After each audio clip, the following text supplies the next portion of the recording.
এবং মোহাম্মদ মুফিজুল ইসলাম হিমেল।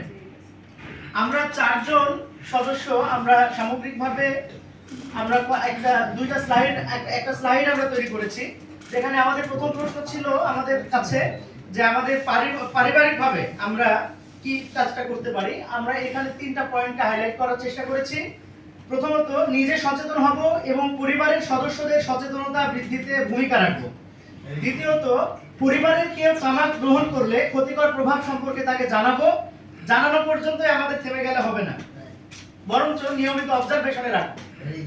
তৃতীয়ত, ধর্মের প্রতি শ্রদ্ধাশীলতা বাড়ানো ও ধার্মিক হওয়ার জন্য তাগিদ দেব।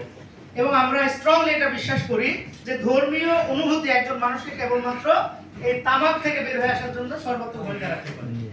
দ্বিতীয় প্রশ্ন ছিল সামাজিকভাবে আমাদের করণীয়। সামাজিকভাবে সচেতনতা সৃষ্টির লক্ষ্যে তামাকের ক্ষতিকর দিক ও অর্থনৈতিক ক্ষতির বিষয় ব্যাপক হারে প্রচার করব। দ্বিতীয়ত, দোকানীদের মধ্যে সচেতনতা বৃদ্ধির মাধ্যমে তামাক ও তামাকজাত বস্তু বিক্রয় করতে উৎসাহিত করব।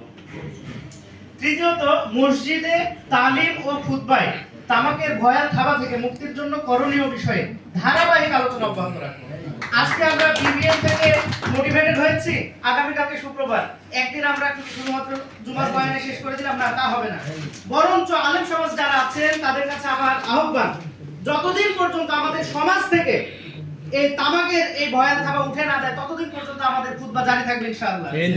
তৃতীয় আমাদের কাছে প্রশ্ন ছিল যে রাষ্ট্রের প্রতি আমাদের সুপারিশ কি।